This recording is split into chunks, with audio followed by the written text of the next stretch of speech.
साथ हमारा कुछ संवाद हो रहा है, इसे मैं अपना सौभाग्य समझ रहा हूँ। ये मेरा भी ऐसा ही सौभाग्य है जैसा आप कह रहे हैं। बंधुवर, जी हमारा समाज जी आज हर जगह मैं देखता हूँ कि सामाजिक एकता के लिए हाँ लोग अनेकों कार्य कर रहे हैं, सम्मेलनों का आयोजन कर रहे हाँ हैं, हाँ समाज को जोड़ने के लिए महासभाएं बना रहे जी हैं।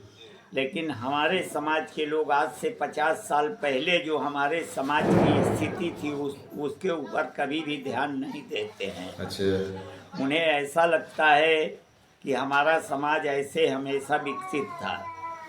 हम लोग ग्रामीण क्षेत्र में रहने वाले लोग और ग्रामीण क्षेत्र में रह करके हमें जो एक तांबूल हमारा जो मुख्य व्यवसाय था पान की खेती और पान के व्यवसाय से जुड़ करके हमें एक उपाधि मिली थी तांबूल बेचने के बाद कि हम तमोली हैं। अच्छा हमारा तमोली समाज। और दूसरी चीज़ ये कि जिन लोगों ने बरेजों में काम किया, पान को उगाया, पान की खेती किया, उनको बरई शब्द से संबोधित किया गया।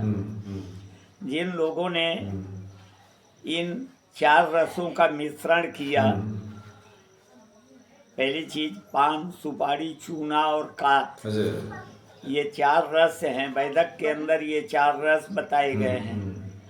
पान के अंदर जो एसिड निकलती है उसके अंदर जब चूना में कैल्शियम होता है, जब कैल्शियम और एसिड मिलता है तो उसके अंदर मिठास पैदा होती है। उसे स्वादिष्ट बनाने के लिए सुपारी का सेवन किया जाता है। सुपारी तो ये तीनों चीजें तो हीट हो गई, सब गर्म ही गर्म हो गई, तो इनको ठंडा करने के लिए कत्थे का इस्तेमाल किया गया। इस प्रकार से हमें एक उपाधि मिली चौरसिया, यानी 4 रसों का मिश्रण करने वाला व्यक्ति जो है वो चौरसिया कहलाए। वहां से हमें चौरसिया की उपाधि मिली।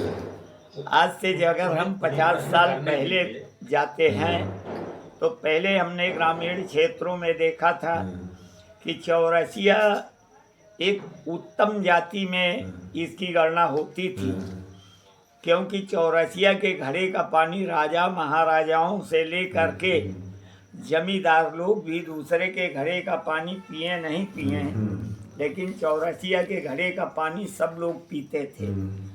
क्योंकि पान में पानी की आवश्यकता होती थी और पान हमेशा पानी के अंदर रखा जाता था। तो हमारा पानी जो है, हमारा जल जो है, उसे ग्रहण करने में किसी को कोई आपत्ति नहीं थी। यहाँ तक कि आज विवाह शादियाँ लोग करते हैं तो मंडप छाजन के लिए ये परंपरा हमारी विलुप्त होती जा रही है। नहीं तो हमने जहाँ तक अपनी आंखों से देखा है कि कहीं किसी की ब्याह शादी होती थी तो चौरसिया के सिवा कोई मंडप छाजन नहीं करता। अच्छा ब्राह्मणों के घर में भी ब्राह्मण स्वयं मंडप छाजन नहीं कर पाते थे, बगैर चौरसिया के मंडप छाजन नहीं होता था। बगैर चौरसिया के लोगों का विवाह संपूर्ण रूप से परिपूर्ण नहीं तो क्या आप सेवादार थे? नहीं, सेवादार का सवाल नहीं है। सेवा तो सभी करते थे, यहाँ सेवा करने के लिए तो सभी आए थे, लेकिन जो हमारा व्यवसाय था, मूल व्यवसाय हमारा पान था। यहाँ तक कि चौरीसी महाराज ने नागबेल को जो है यहाँ मृतलोक में लाने के लिए इन्होंने नाग वासुकी की कन्या से अपने पौत्र की शादी करके तब नागबेल को यहाँ पर लाए मृतलोक में। यहाँ लाने के पश्चात किसी में ये ताकत नहीं थी कि कोई भी व्यक्ति जो है ना नागबेल की पूजा कर सके। तो अब सेवा तो सेवा ही होती है। अगर सेवा किसी भी रूप में की जाए उसे तो सेवा ही कहा जाएगा ना। सब व्यक्ति तो एक दूसरे की सेवा ही करते हैं किसी किसी प्रकार से। हाँ, सब एक दूसरे की सेवा करते हैं। प्रकार से तो हमारा समाज भी लोगों के जन कल्याण के लिए हमेशा तत्पर रहा। दूसरे समाज के लोग अपने ढंग से जो है सेवा करते थे, लेकिन हमारे समाज का इतना बड़ा महत्व था कि कोई भी व्यक्ति हमारे समाज के लोगों को आदर पूर्वक बुलाता था। यही कारण था कि उन्हें इतना अन्न मिलता था कि वो लोग खेती पे निर्भर भी नहीं होते थे। कभी जो है हमारे जात के लोग जो है, यही कारण है कि आज हमारे समाज के लोगों के पास जमीनों की कमी हो गई। जमीन क्योंकि उन्हें आवश्यकता ही नहीं थी। उन्हें इतना अनाज मिल जाता था कि वर्षों एक दो वर्ष जो है उनका घर जो है खाली ही नहीं होता था। अपने समाज के पास जो है, जो नेशनल लेवल पे जो मेरे पास रिपोर्ट है, जो सर्वे में पिछले 30 वर्ष से कर रहा हूँ, अनगिनत लोगों के पास अनगिनत 100 200 एकड़ जमीनें हैं थी। अनगिनत संपर्क जो रहा है, आप साहो पर्वत जानते होंगे, इनमें हजारों बीघा जमीन थी। अभी कुछ दिन पहले मेरी बातचीत हुई महाराजगंज में, गोंडा में, अधिकतर किसानों के पास 45-50 बीघे से कम जमीन किसी के पास नहीं है। तो एमपी में ना, विभिन्न हिंदुस्तान में विभिन्न जगहों पर जो है, मध्य प्रदेश में, बिहार में, आपके उत्तर प्रदेश में बहुत जगह, कुछ पॉकेट्स को छोड़ करके बहुतों के पास बहुत ही जमीनें हैं, है ना। वो तो देखिए, समाज में हर घर हर परिवार में ऐसा होता है, 4 भाई हो 6 भाई हो, तो कोई जमीन देखता है, कोई दूसरा व्यवसाय देखता है, कोई कुछ करता है, कोई कुछ करता है ना। तो उसको एक जाति विशेष के लिए उस चीज़ को नहीं कर सकते। लेकिन हाँ, जो आप कह रहे हैं कि इतना हमें भंडार मिल जाता था कि हमें बहुत चीज़ करने की जरूरत नहीं पड़ती थी। जी नहीं, हमें खेती करने की जरूरत, ऐसे तो अगर हम अपने वंशज के विषय में जो सोचे तो जहाँ के हम पैतृक रहने वाले हैं, हमारे पूर्वज जो थे वो जमींदार। सुनिए ना एक सेकंड, पहले मैं सभी को परिचय तो करा दूं आपके बारे में, है ना। पहले मैं सबको बताना चाहता हूं कि आप अर्जुन प्रसाद चौरसिया जी आप हैं, कौशाम्बी जिले से हैं और बहुत ही सामाजिक व्यक्तित्व के व्यक्ति हैं। और हमारा सुखद संयोग कह लीजिए कि हमारा आपसे बहुत पहले वार्तालाप हुआ था, शायद किसी कारण संपर्क में थे।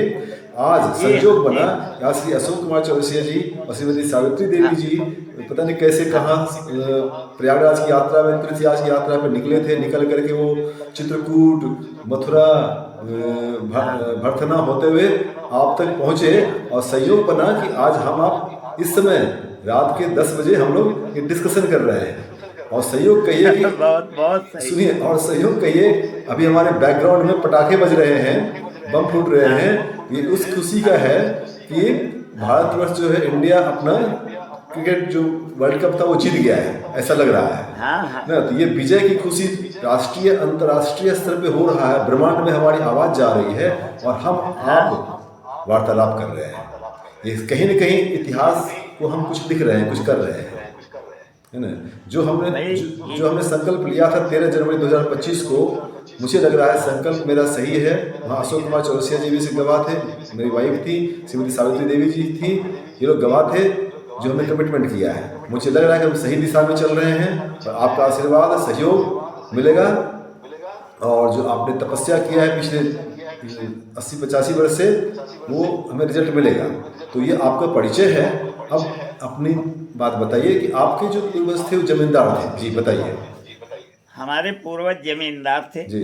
उनका नाम क्या था? आपके पिताजी का नाम क्या था? हमारे पिताजी का नाम छेदीलाल चौरसिया था। उनके पिताजी का नाम? उनके पिताजी का नाम गप्पू चौरसिया था। उनके पिताजी का नाम?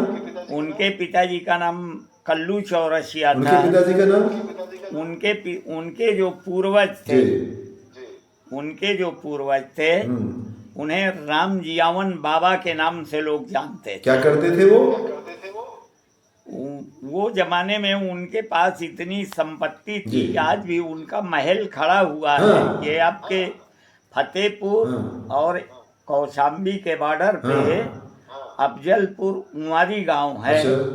कभी अगर आपका आना मेरे कौशाम्बी होगा तो मैं उस महल का आपको जो है उस महल को दिखाऊंगा। आज से लगभग 500 वर्ष पुरानी महल है। मैं आऊँगा, देखूंगा, फोटोग्राफ तो भेजिएगा।